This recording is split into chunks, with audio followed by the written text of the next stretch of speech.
Hace casi 50 años que se estrenó Tiburón, la cinta que catapultó a Steven Spielberg al Olimpo de la historia del cine. Este clásico, obra maestra del terror, ha envejecido estupendamente. Es una de esas pocas películas a las que el tiempo no ha afectado y que de estrenarse hoy en día no habría que cambiarle una coma para ser considerada una obra maestra. Hoy te contamos por qué nos encanta esta cinta, algunos de los detalles más interesantes sobre su historia y a qué se debe su fama legendaria. Tiburón tiene un arranque bastante anodino. Un chico conoce a una chica. La chica le hace ojitos, corre desnuda para bañarse en el mar, el chico la sigue y ¡zas! Una criatura que no llegamos a ver devora a la joven sin que el chico se dé siquiera cuenta. ¿Por qué digo que es un inicio anodino? En los años 70, con la relajación del código Hays, la aparición de situaciones más adultas en el cine se volvió cada vez más común. Esta tendencia a mostrar situaciones sexuales más explícitas o de violencia más cruda era una de las bases a las que se aferraba el cine para seguir reteniendo la audiencia, ahora enganchada a la televisión. ¿Qué podía ofrecer el cine que no la tele? Sexo, droga y asesinatos. Eso explica en parte el nacimiento de géneros como el slasher, en el que vemos a mujeres hipersexualizadas convertirse en carne picada en manos de algún loco enmascarado. Tiburón inicia como el típico slasher en el que el sexo adolescente, que todavía en esa época tenía cierta connotación de tabú, era castigado por un desquiciado homicida. En este caso, el tiburón se comporta como el típico asesino serial que mata compulsivamente por el gusto de matar. Esta idea la vemos replicada en otras cintas de terror como Halloween, y su objetivo no era otro que atraer y asustar a adolescentes que acudían en masa al cine, a consumir este tipo de cine y a hacer otras cosas. Pero Tiburón no es un slasher ni un thriller para adolescentes. Tras esa primera secuencia, la película adopta un tono mucho más universal. No es una película sobre jóvenes que se saltan las normas puritanas sobre la sexualidad y que acaban despedazados. Tópicos más universales, como la lucha del hombre contra la naturaleza, es uno de ellos, pero incluso hay más. Temas políticos y de clases sociales pueden apreciarse a lo largo de toda la trama, además de ser una cinta que ayuda a sentar las bases para un nuevo tipo de héroe en el cine, el underdog, que sin ninguna posibilidad logra un triunfo en el último inesperado suspiro. El jefe de policía Martin Brody se aleja mucho del típico héroe de acción que solía verse entonces. Se trata de un padre de familia de clase media cuyo temor al agua lo convierte en la persona menos indicada para enfrentarse en un mano a mano contra la feroz criatura que devora a los bañistas de Amity Island. Durante los primeros ataques lo vemos incapaz siquiera de entrar al agua a socorrer a las personas que se supone que debe proteger. El devenir de los acontecimientos lo van obligando a enfrentar sus temores, pero nunca llegamos a ver en él a un héroe seguro de sí mismo, confiado en sus posibilidades, y no es sino hasta la última secuencia del film, con ese disparo certero con el que vuela en pedazos al tiburón infernal, en el que nos damos cuenta de que el buen Brody, en el fondo, tenía lo que se necesitaba para hacer la tarea. Steven Spielberg, por cierto, eligió al actor Roy Scheider por su perfil de hombre común. Entre los candidatos al papel del sheriff Brody estuvo el legendario Charlton Heston. Sin embargo, el director rechazó al actor, pues su fama de héroe todo lo puedo daría al público desde el minuto 1 la sensación de que al final todo saldría bien. Después de todo, era el tiburón contra Ben-Hur, contra el Cid y contra el mismísimo Moisés. ¿Qué oportunidad podía tener ese pobre pescadito frente a Heston? Pero no, Spielberg quería justamente que nadie en la audiencia apostara un duro por el personaje de Brody, y por eso Heston fue descartado. Este arquetipo de héroe común que se sobrepone a las adversidades sin tener en principio las habilidades necesarias se convirtió en paradigma gracias a películas como Tiburón. A Martin Brody le siguieron Rocky Balboa, Luke Skywalker y Michael Corleone. Hombres comunes a los que les tocaba pechugar y forjar su temple a punta de palos cuando nadie llega a dar un duro por ellos. Brody es el típico papá de clase media paralizado por sus traumas de infancia.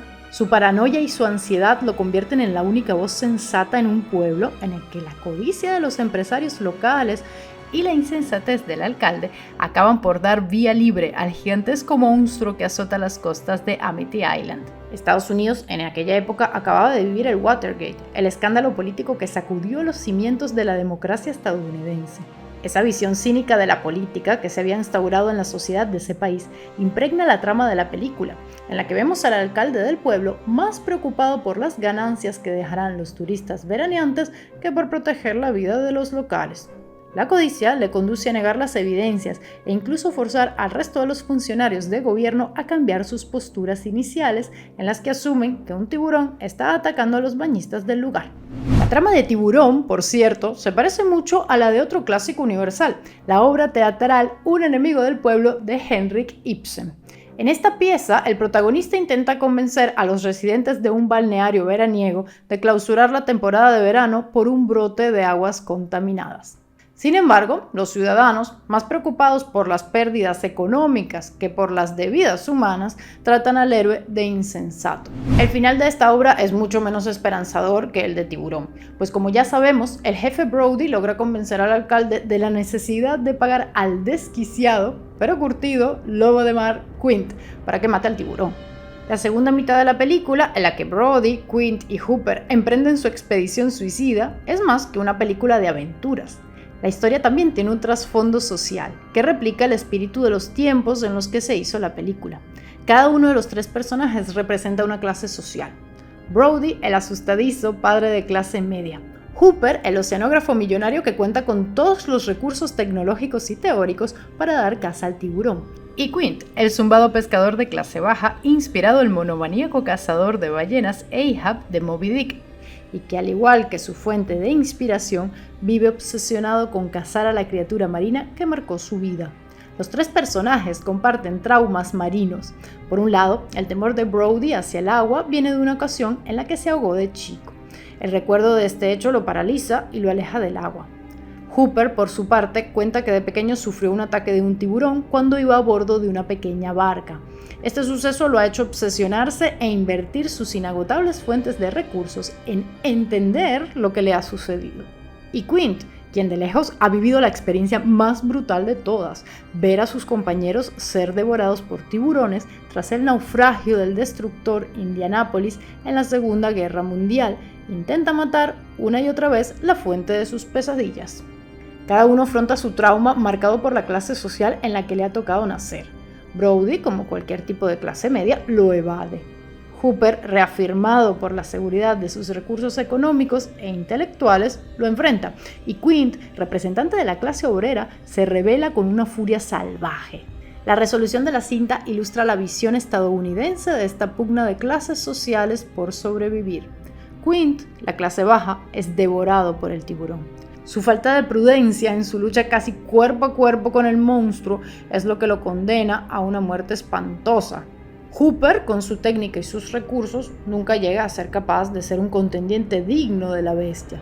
Pero Brody, el hombre sencillo y prudente de clase media, el que se marea en el barco, que no sabe hacer nudos marinos y que le tiene terror al agua, es el que se erige en héroe improbable de la historia. El hecho de que Brody sea el héroe nos habla de esa predilección en el imaginario estadounidense de poner en un pedestal a la clase media. La clase que en ese entonces sostenía la economía y ofrecía la promesa, que ya empezaba a romperse, de ascenso a base de trabajo, esfuerzo, sensatez y prudencia. Otra de las cualidades que hicieron de Tiburón un clásico es su narrativa. Steven Spielberg, quien entonces era un director desconocido, demostró con su primer éxito rotundo su maestría como contador de historias y mago del cine. Ya había dado un primer aviso con El Diablo sobre Ruedas, una película hecha para la televisión que logra momentos de tensión que no solían verse en el cine de esa época. La cinta, sin embargo, es un tanto irregular y algo mejorable. Pero con Tiburón, el director dio un salto casi exponencial en su maestría como contador de historias. Esta es una monster movie que se siente verosímil porque, a diferencia de sus predecesoras, tiene el punto justo entre ciencia ficción y realidad. Inspirado en películas como Godzilla, King of the Monsters, Spielberg consiguió un hito equiparable al que logró King Kong en su momento, pero sin exhibir hasta el hastío a su bestia. Las monster movies, hasta entonces, eran un subgénero de segunda categoría que se regodeaba de forma casi pornográfica en las monstruosidades que exhibía en pantalla, pero Spielberg entendió que mostrar menos es más en este caso. Ayuda mucho, por supuesto, el realismo conseguido por los efectos especiales, un apartado en el que Spielberg se convertiría en maestro. Utilizó los tiburones mecanizados en su dosis justa, mostrándolos apenas lo suficiente para dar un toque hiperrealista a la historia, pero no demasiado como para que se notara que simplemente eran muñecos gigantes. Tan realista fue, aunque esté llena de exageraciones e ideas erradas sobre los tiburones, que la película marcó un antes y un después en el imaginario colectivo que rodea a estas criaturas. Tras el estreno de la película, el miedo irracional a estos animales se ha disparado y su caza ha aumentado de forma exponencial, cuando en realidad son animales que rara vez atacan al ser humano, ya que no forma parte de su dieta habitual. Tiburón fue en su momento la película más taquillera de la historia, y fue la que sentó las bases del blockbuster y del blockbuster veraniego. Por aquella época las cintas que se estrenaban en verano solían ser las menos interesantes para los estudios, pero esta película lo cambió todo. Su legado vive hasta nuestros días y su sombra cubre a todas las películas de tiburones hechas hasta el sol de hoy. Ninguna ha alcanzado la maestría y genialidad que alcanzó esta.